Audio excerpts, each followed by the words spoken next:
आज हमें बता रहे हैं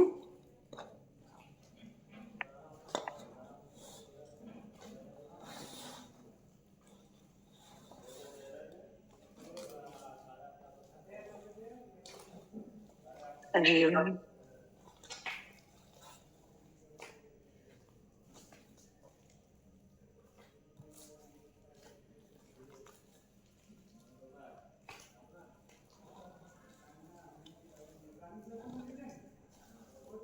मन बदला तो दुनिया बदली।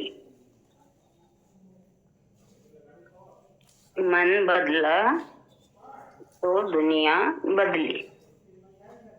कहते हैं किसी अधिकारी के पास उसके कर्मचारियों ने सूचना पहुंचाई कि गांव में इस बार आलू की आशातीत खेती हुई है।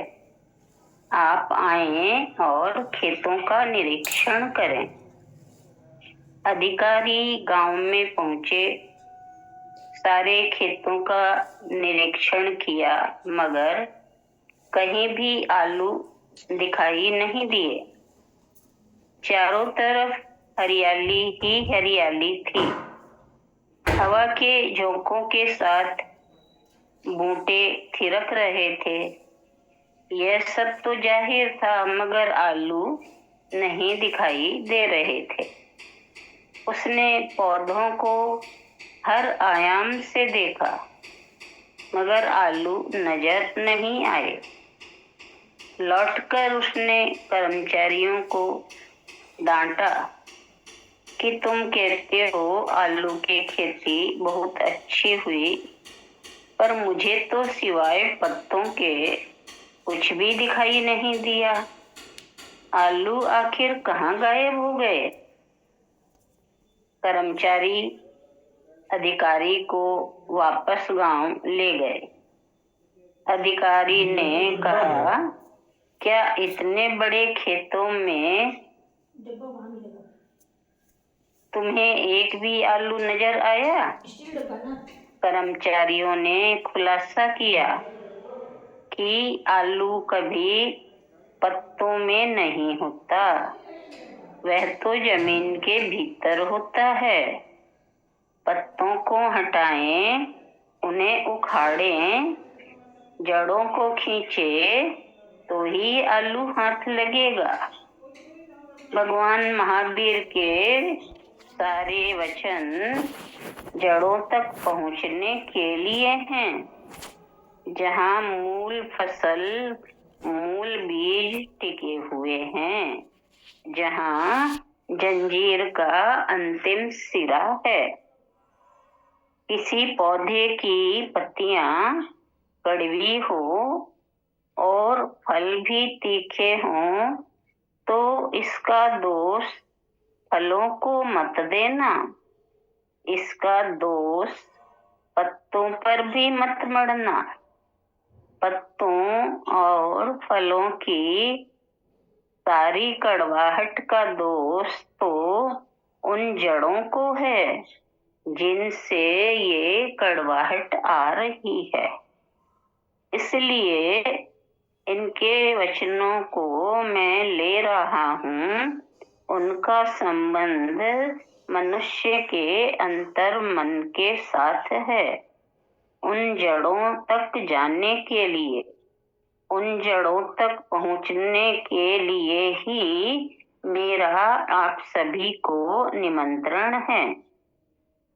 अपने अंतःकरण में उन जड़ों को, सूत्रों को, वचनों को उतरने दें। भीतर की चूलों को हिलाने की अनुमति दें। अंतः स्थल में आह्वान करें संत को। उनके सूत्रों को उतरने दें अपने अंतःकरण में, अंतर मन में, अंतर हृदय में।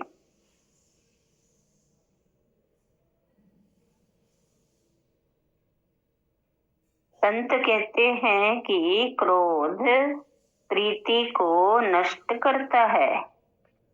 क्रोध प्रीति को नष्ट करता है। मान विनय का नाश करता है। माया से मैत्री नष्ट हो जाती है और लोभ से सर्वनाश हो जाता है। भगवान महावीर ने 4 शत्रुओं की चर्चा की। क्रोध, मान, माया, लोभ। ये मन की चंडाल चौकड़ी है। इन चारों को जीत कर ही मनुष्य संत हो सकता है। भीतर के शत्रुओं को जीतने वाला, उन्हें बाहर निकालने वाला बन सकता है। जो लोग इनके उपासक हैं, उनके लिए पहला मार्ग अपने जीवन से क्रोध, मान, माया, लोभ को हटाएं। हटाना भी नहीं, बल्कि सुनते जाएं संतों के वचनों को।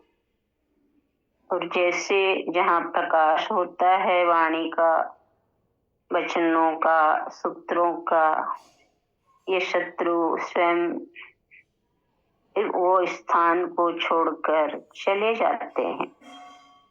हमने सुना है, एक बार किसी गृहस्थ के घर पर एक अतिथि आया। गृहस्थ ने नाखुशी जाहिर करते हुए पूछा, तुमने ये काले कपड़े क्यों पहन रखे हैं? अतिथि ने कहा, मेरे क्रोध, मान, माया, लोभ की मृत्यु हो गई है। उन्हीं के शोक में काले वस्त्र धारण कर रखे हैं। गृहस्थ ने ये सुनते ही अपने कर्मचारी को आदेश दिया कि इस ढोंगी को घर से धक्के मारकर निकाल दो। नौकर ने फौरन आदेश का पालन किया। थोड़ी देर बाद उसने पुनः अतिथि को बुलवाया, मगर पास आने पर फिर तौहीन करके निकाल दिया। गृहस्थ ने उसे 70 बार अपमानित करके घर से निकलवाया, पर अतिथि की शकल सूरत पर रंज मात्र भी गुस्सा नहीं था। अंत में गृहस्थ ने अतिथि की वंदना की और कहा, आप सचमुच धन्य और क्षमाशील हैं। मैंने आपको गुस्सा दिलाने की बहुत कोशिश की, पर आप फिर भी शांत बने रहे। सचमुच आपने क्रोध आदि विकारों पर विजय पा ली। अतिथि बोला, बस करो, ज्यादा तारीफ मत करो। मुझसे ज्यादा क्षमाशील तो कुत्ते होते हैं, जो हजारों बार बुलाने और दुत्कारने पर भी बराबर आते जाते रहते हैं। कुत्ते भी जिसका पालन कर लेते हों, उसमें प्रशंसा की कौन सी बात है।